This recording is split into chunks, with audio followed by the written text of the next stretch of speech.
आज हम लोग अभाज्य संख्या के बारे में जानेंगे और ट्रिक के माध्यम से 1 से 100 के बीच में कितना अभाज्य संख्या आता है और कैसे अभाज्य संख्या का पता हम लोग इसमें लगा लेंगे, इसके बारे में जानते हैं। लेकिन उससे पहले हम लोग जान लेते हैं कि अभाज्य संख्या होता क्या है। और अभाज्य संख्या पता करने के लिए सबसे पहले हम लोगों को गुणनखंड पता होना चाहिए। तो गुणनखंड का पता कैसे लगाएंगे, तो सबसे पहले हम लोग एक संख्या, पहले गुणनखंड देख लेते हैं क्या होता है। गुणनखंड और गुणज, ये पहले हम लोग समझ लेते हैं। इसी गुणनखंड को हम लोग अपवर्तक भी बोलते हैं, अपवर्तक, और इसको बोलते हैं हम लोग अपवर्त। ये हो गया अपवर्तक और ये अपवर्त। इसी को हम लोग फैक्टर्स बोलते हैं इंग्लिश में, और इसको हम लोग बोलते हैं मल्टीपल्स, फैक्टर्स और मल्टीपल्स। तो सबसे पहले हम लोग ये जानते हैं कि गुणनखंड क्या होता है।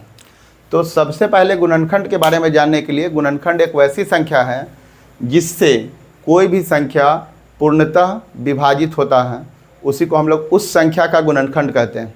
जैसे अगर मान लीजिए 12, तो 12 के गुणनखंड अगर देखते हैं तो आ जाता है 1 से पूरा विभाजित हो जाता है, 2 से पूरा विभाजित है, 3 से पूरा विभाजित है, 4 से पूरा विभाजित है, 6 से और 12 से विभाजित होता। तो हम लोग एक एक करके इसका हम लोग पहले देखते हैं कि गुणनखंड के बारे में। जैसे 1 की अगर बात करते हैं तो केवल 1 ही इसका गुणनखंड होगा। अगर 2 की बात करते हैं इसमें, तो 2 का 2 गुणनखंड हो जाता है, 1 भी होगा और 2 भी हो जाएगा। फिर 3 की अगर देखते हैं 3 को, तो 1 और 3। और वही अगर 4 की बात करते हैं तो 4 में अगर आप देखते हैं तो इसका 1 भी गुणनखंड होगा, 2 भी गुणनखंड होगा और 4 भी इसका गुणनखंड है। 5 की बात करते हैं तो 1 और 5। 6 में देखते हैं अगर तो 1, फिर उसके बाद दूसरा अगर होता है 1 हो गया, फिर उसके बाद अगर देखते हैं तो 2, 3, 6। 7 को अगर देखते हैं तो आ जाता है 1 और 7। 8 की बात करते हैं तो 1, 2, 4, 8। 9 को अगर देखते हैं तो आ जाएगा 1, 3, 9। अगर यही 10 की अगर बात करते हैं तो आ जाता है 1, 2, 5, 10। अब इसमें जो है हम लोग गुणनखंड यानी अभाज्य संख्या का हम लोग पता यहीं से लगा पाएंगे। अभाज्य संख्या का परिभाषा अगर आप देखते हैं तो सबसे पहले हम लोग बोल सकते हैं कि वैसी संख्या जिसके पास केवल 2 ही गुणनखंड हो, वैसी संख्या जिसके पास केवल 2 गुणनखंड हो उसे हम लोग अभाज्य संख्या कहते हैं। और वैसी संख्या जिसके पास 2 से ज़्यादा गुणनखंड हो उसे हम लोग विभाज्य संख्या बोलते हैं। तो अब आप यहाँ पर देखिए जो बताए डिफिनीशन कि वैसी संख्या जिसमें 2 गुणनखंड हो उसको बोलेंगे अभाज्य संख्या, और जिसमें 2 से ज़्यादा हो उसको बोलेंगे विभाज्य संख्या। लेकिन यहाँ पर आ गया 1, और 1 के पास केवल 1 ही गुणनखंड है, 2 भी नहीं है और 2 से ज़्यादा भी नहीं है। तो इसको 1 को हम लोग अभाज्य और विभाज्य दोनों में से किसी कैटेगरी में नहीं रखते हैं। ये 1 जो है ना अभाज्य संख्या है और ना विभाज्य संख्या है। अब बच गया 2 की बात करते हैं तो 2 को देखिए, इसमें केवल 2 ही गुणनखंड है। तो जिसमें केवल 2 गुणनखंड है वो हो जाएगा आपका अभाज्य संख्या। तो ये अभाज्य संख्या हो गया। 3 के पास भी 2 ही गुणनखंड है, ये भी अभाज्य हो गया। 5 के पास भी 2 ही गुणनखंड है, ये भी अभाज्य है। 7 के पास भी 2 गुणनखंड, ये भी अभाज्य, और ये सब तो 2 से ज़्यादा हैं। तो यहाँ तक हम लोग देख रहे हैं कि 2, 3, 5, 7 ये सब अभाज्य गुणनखंड है। अब यहाँ पर देखिए कि अगर आपसे क्वेश्चन पूछ लिया जाए कि सबसे छोटी अभाज्य संख्या क्या है, तो सबसे छोटी अभाज्य की अगर बात करते हैं, सबसे छोटी अभाज्य संख्या, सबसे छोटी अभाज्य संख्या तो ये हो जाएगा 2। इसी में कभी कभी फंसा देता है क्या कि पूछा जाएगा सबसे छोटी सम अभाज्य संख्या, तो सम भी अगर पूछा तो 2 सम संख्या है तो 2 ही होगा। अगर पूछ दिया जाए कि सबसे छोटी विषम अभाज्य संख्या, तो विषम अभाज्य की बात होगा तो 2 तो सम है, सबसे छोटी है लेकिन वो सम है। 2 सबसे छोटी विषम अभाज्य संख्या अगर पूछा जाए तब वहाँ पर क्या हो जाएगा, 3 आंसर हो जाएगा आपका। तो ये दोनों कन्फर्म हो गया। फिर उसके बाद अगर इसमें देखते हैं तो सबसे छोटी भाज्य संख्या पूछा जा सकता है। सबसे छोटी क्या भाज्य संख्या अगर पूछा जाएगा तो सबसे छोटी भाज्य संख्या के लिए सबसे छोटी भाज्य संख्या अगर देखते हैं तो वो है 4। सबसे छोटी भाज्य संख्या क्या है 4 है। अब इसमें देखते हैं सबसे छोटी अगर सम भाज्य संख्या पूछे तो भी 4 और सबसे छोटी सम भाज्य संख्या पूछे तो भी यहाँ पर 4 ही आएगा।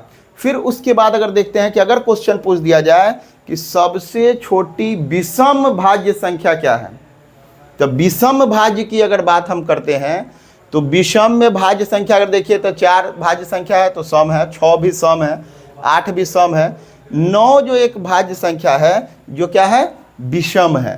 तो सबसे छोटी विषम भाज्य संख्या की अगर बात होगा तो ये आपका 9 होगा।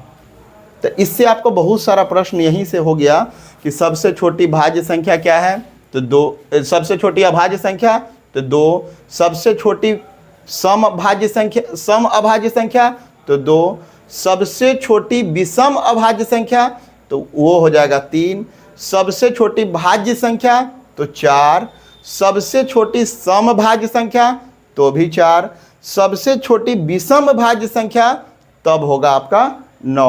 तो यहाँ तक हम लोग पढ़ लिए क्या अभाज्य संख्या किसे कहते हैं, फिर अभाज्य संख्या से संबंधित प्रश्न और उसका परिभाषा हम लोग कर लिए हैं। अब यहाँ पर आता है कि कभी अगर पूछ दे कि मान लीजिए आपको पूछ दिया कि 12 के कुल कितने गुणनखंड हैं, तो 12 के अगर कुल कितने या आप 12 के गुणनखंड की बात अगर हो रहा तो 12 का अगर गुणनखंड देखते हैं कि कुल कितने गुणनखंड हैं, तो इसके लिए आप पहले इसको फैक्टराइज कर लीजिए। 2 से आ गया 6, फिर 2 से लगाया तो आ गया 3, अब नहीं लग रहा, या 3 से भी लगा दीजिएगा तो 1 आ जाएगा। तो अब आप देखिए कि 12 जो लिखे हम लोग, इसमें 2 है 2 बार, 3 है 1 बार। अगर कुल हमको निकालना है कि इसके कितने गुणनखंड होते हैं, तो आपको देखना है कि जो भी अभाज्य गुणनखंड आया है उसका पावर आपको देखना। कुल 12 के कुल गुणनखंड अगर लिखना है, कुल गुणनखंड कितने होंगे, कुल गुणनखंड की संख्या। जब कुल गुणनखंड की संख्या निकालते हैं तो हम लोग क्या करेंगे कि इसके ऊपर जो पावर है उसमें 1 बढ़ा देना है। तो 2 है पहले से और 1 बढ़ा देंगे तो 3 हो जाएगा। इसके ऊपर कुछ भी नहीं है पावर तो 1 छुपा हुआ रहता, तो 1 है और 1 बढ़ा देना है तो 2 आ गया। तो इसमें आ गया टोटल कितना 6। तो 12 के कुल 6 गुणनखंड होंगे, उसको हम लोग अभी लिख करके चेक कर सकते हैं। जैसे 12 के गुणनखंड अगर देखते हैं तो 1 के पहाड़ा में आ रहा है, 2 में आ रहा है, 3 में आ रहा है, 4 में आ रहा है, फिर 6 में आ रहा है, फिर 12 में आ रहा है। तो 12 के कुल गुणनखंड अगर आप देखते हैं तो 1 2 3 4 5 6 हम लोग पहले भी निकाल लिए थे। छोटा छोटा संख्या है तो आप ऐसे लिख करके निकाल सकते हैं। लेकिन अगर आपको दे दिया जाए कि 520 के कुल कितने गुणनखंड होंगे, तो उस समय निकालने में आपको हो जाएगा परेशानी। इसलिए इस ट्रिक को आप ध्यान रखेंगे कि पहले अभाज्य गुणनखंड कर लेना है, और अभाज्य गुणनखंड में एक संख्या पे जितना भी पावर आएगा उससे 1 बढ़ा करके और सभी पावर को गुना कर लेना है। जैसे यहाँ 2 था तो हम 2 को में 1 बढ़ा दिए तो 3 हो गया, 1 था फिर इसमें 1 बढ़ा दिए तो 2 हो गया और गुना कर लिए तो 6 आ गया।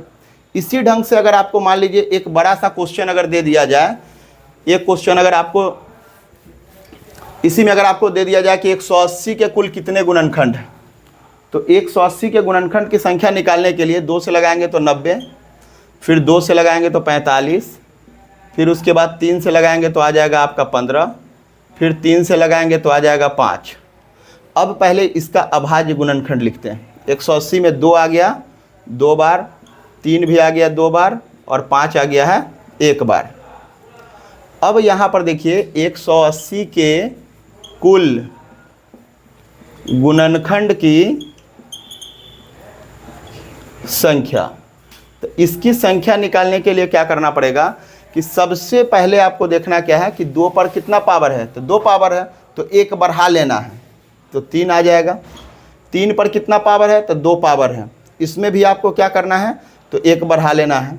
फिर उसके बाद क्या करना है ये इस पे देखिए 5 पर 1 पावर है, तो 1 और बढ़ाइए इसमें, तो 1 में अगर 1 बढ़ा लेंगे तो ये 2 हो जाएगा। अगर हम इसको गुना कर देते हैं टोटल को, तो 3 को 3 से करेंगे तो 9, और 9 के 2 से गुना करेंगे तो 18, यानी आपको 180 के कुल 18 गुणनखंड निकल जाएंगे। तो इस ढंग से हम लोग किसी भी संख्या में कुल कितने गुणनखंड होंगे इसका पता हम लोग आसानी से लगा सकते हैं। जैसे यहाँ पर आपको बताएं कि अभाज्य संख्या का परिभाषा हो गया। इसमें क्या है कि गुणनखंड की संख्या हम लोग पहचान गए। गुणनखंड जिस संख्या से दिया गया संख्या पूर्णतः विभाजित हो जाता है वो उसका गुणनखंड होगा। जैसे 2 की बात करते थे तो 1 और 2, तो अभाज्य संख्या हम लोग पहचान लिए हैं। अब क्या है, गुणनखंड की संख्या भी निकालना हम लोग सीख लिए हैं। अब यहाँ से हम लोग क्या करते हैं कि इसी गुणनखंड को अगर हम लोग देखते हैं तो इस गुणनखंड के बाद इस गुणनखंड आ गया, ये हो गया। गुणनखंड को हम लोग अपवर्तक बोलते हैं, जिसको हम लोग फैक्टर्स बोलते हैं। फिर ये आ गया गुणज, और गुणज को हम लोग बोलते हैं अपवर्त या मल्टीपल। तो अपवर्तक तो हम लोग समझ गए। अब देखिए कि कोई भी संख्या जो दिया गया है, जितना भी संख्या आपको दिया गया है, उन सभी संख्याओं का गुणनखंड की अगर हम बात करते हैं तो 1 सभी संख्याओं का गुणनखंड होगा। कोई भी ऐसा संख्या नहीं है जिसका गुणनखंड 1 नहीं हो। सभी संख्याओं, 1 जो है सभी संख्याओं का क्या है, गुणनखंड है। और वो संख्या स्वयं का गुणनखंड 1 हो जाएगा। जैसे 1 देख रहे हैं तो 1 का गुणनखंड है, 1 जो है 2 का भी है, 3 का भी है, और वो संख्या भी सब में, यानी जिस संख्या का गुणनखंड निकालना है उसमें 2 तो कन्फर्म हो गया, 1 हो गया, और वो स्वयं की संख्या जो है अपने आप में एक गुणनखंड ही होगा। जैसे 2 का गुणनखंड है, 3 का गुणनखंड है, 4 का है। तो एक पता चल गया कि 1 जो है सभी संख्याओं का गुणनखंड है, और दूसरा पता चल गया कि वो संख्या भी अपने आप का गुणनखंड है। इसलिए अभी तक आप लोग जो अभाज्य संख्या का परिभाषा पढ़ते आ रहे हैं कि वैसी संख्या जो केवल 1 और स्वयं से कटता है, 1 और स्वयं से कटता है। इसका मतलब भी यही है कि 1 भी अभाज्य, 1 तो सबका गुणनखंड है और स्वयं भी वो इसका एक गुणनखंड है। तो 1 और 1 ये, तो 2 जो है इसका क्या आ गया, गुणनखंड आ गया। और जिसमें केवल 2 ही गुणनखंड होता है उसको हम लोग बोलते हैं क्या, अभाज्य संख्या। तो इसी कारण जो है इसका परिभाषा भी है कि वैसी संख्या जो केवल 1 और स्वयं से कटता है, क्योंकि 1 और स्वयं उसका क्या है, गुणनखंड ही है। तो ये हो गया कन्फर्म हम लोग का। अब जो है हम लोग ये अभाज्य संख्या 1 से 100 के बीच का अभाज्य संख्या निकालने के लिए हम लोग क्या करते हैं, एक ट्रिक का पता लगाते हैं। एक ट्रिक देखते हैं जिसमें हम लोग 1 से 100 तक आसानी से कहीं भी हो अभाज्य संख्या हम लोग निकाल लेंगे। तो ये आप देखे होंगे 1 से 100 तक केवल गिनती लिखा हुआ, 1 से 100 तक का केवल गिनती है। और इस गिनती में देखिए सबसे पहले आपको बताया गया था कि 1 को छोड़ देना है, क्योंकि 1 न भाज्य संख्या है और न अभाज्य संख्या है। तो 1 को अगर हम छोड़ देते हैं उसके बाद, या 1 को हटा लीजिए, उसके बाद आप देखिए 2 आ रहा है, तो 2 को घेर लीजिए और 2 से कटने वाला जितना भी संख्या है सबको काट दीजिए। तो 4, 6, 8, 10, 12, 14, 16, 18, 20, 22, 24, 26, 28, 30, ये सब जितना भी संख्या आप देख रहे हैं जो 2 से कटने वाला, 2 से विभाजिता का नियम भी आप लोग जानते होंगे, जिसके लास्ट में 0, 2, 4, 6, 8 होता है, वो सब 2 से कट जाता है या 2 से विभाजित हो जाता है। तो इस ढंग से 2 से विभाजित होने वाला जितना भी संख्या है सबको हम लोग काट रहे हैं। अभी 2 से कटने वाला सारा संख्या को हम लोग यहाँ पर कर दिए कैंसिल। अब 2 से हो गया, उसके बाद जो संख्या है उसको फिर से घेर लीजिए। अब आ गया 3 से कटने वाला जितना भी संख्या उन सबको काट दीजिए जो 3 से विभाजित हो रहा है। 6, 9 कट गया।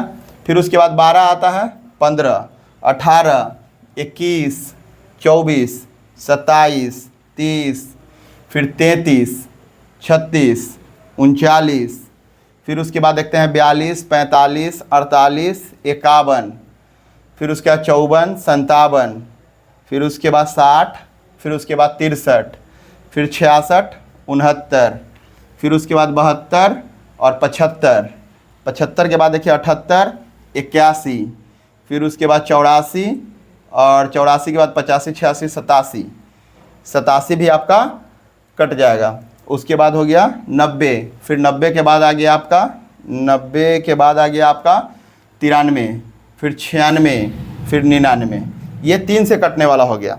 फिर उसके बाद जो बच रहा है 5, तो 5 से कटने वाला जितना भी है सबको काट दीजिए। तो 5 से विभाजिता का नियम आप जानते हैं कि जिसके अंत में 0 हो या 5 हो वो 5 से कट जाता है। तो 0 वाला जितना भी है लगभग सब कटा हुआ। 5 से कटने वाला में आपका बच गया है 25, 35, 55, 65, 85, 95 कट गया। अब फिर उसके बाद देखिए क्या है 7, 7 के पहाड़ा में जो भी आ रहा है सबको काट लीजिए। तो 14, 21, 28, 35, 42, 49, उसके बाद 56, फिर 63, 70, 77, 77 के बाद आ गया आपका 84 और फिर उसके बाद 91, 7 से भी हो गया कंफर्म। फिर उसके बाद बच गया आपका 11, 11 के पहाड़ा में जो भी आ रहा है सबको काट दीजिए। तो 11 के पहाड़ा में आता है 22, 33, 44, 55, 66, 77, 88, 99 कट गया सब। फिर उसके बाद 13, तो 13 के पहाड़ा में जो भी आ रहा है तो 26, 26 कटा हुआ, 13 तिया 39, फिर 52, 65, 13 छक 78 और 13 से 91 कटा हुआ है सब। फिर उसके बाद देखिए 17, 17 के पहाड़ा में जो भी आ रहा है 17 के पहाड़ा में 34, 51, फिर उसके बाद 68, 85 सब कटा हुआ। फिर उसके बाद 19, तो 19 के पहाड़ा में देखते हैं तो 38, 38 लगभग कटा हुआ है, 38 भी कटा हुआ, उसके बाद 57 भी कटा हुआ, 76 भी कटा, 95 भी कटा हुआ। अब लगभग सब कट ही गया होगा। तो यहाँ पर क्या है कि 19 हो गया, फिर 23, फिर बच गया मेरा 29, फिर बच गया आपका 31, 31 के बाद बच गया आपका 37, फिर आपका आ गया 41, 43, 47, 53, 59, 61, 67, 71, 73, 79, 83, 89, उसके बाद 97। अब 1 से 100 के बीच में जो भी संख्या आप देख रहे हैं कि गोल किया हुआ है वही संख्या केवल अभाज्य संख्या है। बाकी बात जो भी कट गया वो सब जो है भाज्य संख्या है। अब देखिए, अब आप इस ढंग से अगर लिखते हैं तो 1 से 100 के बीच में कहीं भी कोई ऐसा संख्या नहीं है जो आपसे मिस्टेक हो जाए। सभी संख्या को आप आराम से पहचान सकते हैं। सबसे छोटी अभाज्य तो 2, सबसे छोटी विषम अभाज्य तो 3, सबसे छोटी भाज्य तो 4, सबसे छोटी विषम भाज्य तो 9। इसको देख करके भी आप सारा संख्या बता सकते हैं। कभी कभी क्वेश्चन पूछ देता है कि 2 अभाज्य संख्या के बीच में लगातार अधिकतम कितनी भाज्य संख्या आ सकती है। तो इसमें आप देखे होंगे मैक्सिमम 89 से लेकर के 97 के बीच होता है ये। तो आप देखे होंगे 1, 2, 3, 4, 5, 6, 7 गो भाज्य संख्या जो है 89 से 97 के बीच जो है आता है। एक क्वेश्चन आपको ट्रिक से और भी बता रहे हैं। इसमें है 291, 293, 295 और 297। अब आपको ये बताना है कि ये चारों संख्या में अभाज्य संख्या कौन है। तो अब इसको अभाज्य संख्या बताने के लिए आपको क्या करना पड़ेगा, ये जो आप देख रहे हैं अभाज्य संख्या, इसमें बताना है आपको अभाज्य संख्या। तो अब आप अभाज्य संख्या कैसे पहचानेंगे। 1 से 100 के बीच में तो आसानी से पहचान लेते हैं, लेकिन जब रहेगा कि बड़ा संख्या अगर दे दिया गया है उसमें अगर आपको अभाज्य संख्या पहचानना है तो सबसे पहले हम लोग पता लगाते हैं कि दिया गया जो संख्या है वो किसके वर्ग के बीच में है। तो आप देख रहे हैं कि 17 के वर्ग 17 का होता है 289 और 18 का 324। तो इसी के बीच में आ रहा 17 और 18 के बीच में। तो अब देखना है कि 17 से छोटा जो भी अभाज्य संख्या है उसको आप पहले देख लीजिए। तो 17 से छोटा आप अगर अभाज्य संख्या देखते हैं तो 2, 3, 5, 7, 11, 13, 17, यही अगर यहाँ पर देखते हैं तो आता है। तो अब आप एक एक करके सबसे चेक करिए कि कौन कौन जो है डिवाइड है। तो अगर हम 3 से अगर देखते हैं तो ये जो है 3 से विभाजित नहीं है। ये देखते ये 5 से तो विभाजित है, ये तो अभाज्य हो ही नहीं सकता। अब अगर इसको देखते हैं, इसको अगर हम लोग चेक करते हैं तो 9 और 2 11 और 7 18, तो ये तो 3 से विभाजित हो गया, ये भी अभाज्य संख्या नहीं है। अब बच गया ये, तो इसको अगर देखते हैं तो 2 और 1 3 और ये आ गया 9, तो 9 3 12, ये भी 3 से विभाजित है, ये भी अभाज्य नहीं होगा। तो बच गया ये, यही अभाज्य संख्या होगा। तो इस ढंग से भी हम लोग पता लगा लेते हैं। और इसमें देखते हैं क्या कि अभाज्य गुणनखंड से ही केवल भाग करके देखेंगे और ज़्यादा बड़ा करने की ज़रूरत नहीं है। ये जिसके वर्ग से छोटा है केवल उसके नीचे वाले अभाज्य संख्या से ही भाग करेंगे। जैसे ये सब 18 के वर्ग से नीचे हैं, 18 का वर्ग 324 होता है, तो 324 से सब छोटा है। तो 18 से छोटा ही जो अभाज्य संख्या है, 18 से छोटा अभाज्य संख्या जैसे 17, 13, 11, 7, 5, 3, 2, बस इतना ही से हमको चेक करना है। इतना से चेक किया कि विभाजित है या नहीं है, बाकी बात हम लोगों को पता चल जाएगा। तो आज हमको लगता है कि लगभग अभाज्य संख्या के बारे में कोई भी कन्फ्यूजन अब नहीं रहेगा।